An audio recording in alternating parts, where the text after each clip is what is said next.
Internet! Christmas is finally upon us, and with it comes many things: feasts, family gatherings, and gifts. One of the best things to receive as a Christmas gift, in my opinion, is a new game console. The holiday season is perfect for console competition, as it's the prime time to purchase products overall. And one console I always associate with this time of year is the Nintendo 64. When it was being worked on, Nintendo was finally beginning to experience competition. The Sega Genesis had proved that not everyone would stick to Nintendo, and Sony was preparing to release the PlayStation after a deal between them and Nintendo fell through. Another change rapidly approaching was the shift to 3D.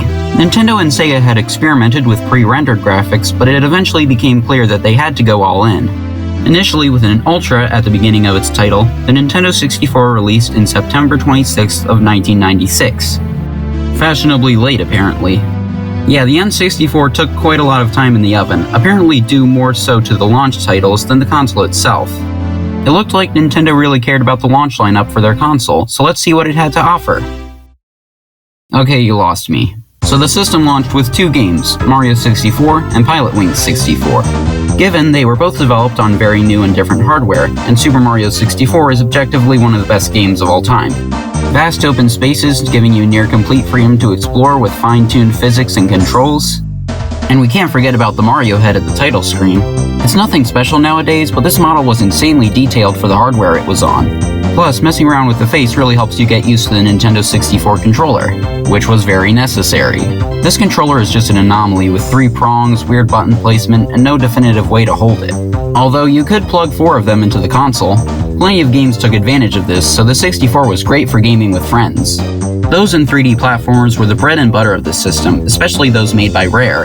In terms of 3D platformers, they were responsible for Banjo-Kazooie, Donkey Kong 64, Banjo-Tooie, and even Conker's Bad Fur Day.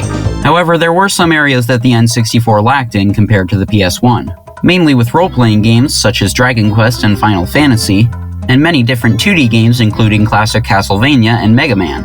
But PlayStation had variety to the point that everyone who bought it had extremely varied collections. Compare that to the N64, where you could see a smaller but more personal and passionate community. It honestly reminds me of the more cozy and connected feelings of being a Wii U owner back in the 2010s. Not every Nintendo console is a smash hit, but in my opinion, the ones that aren't are even more special, bringing with them a more personal sense of nostalgia. Also, Dr. Mario 64 exists.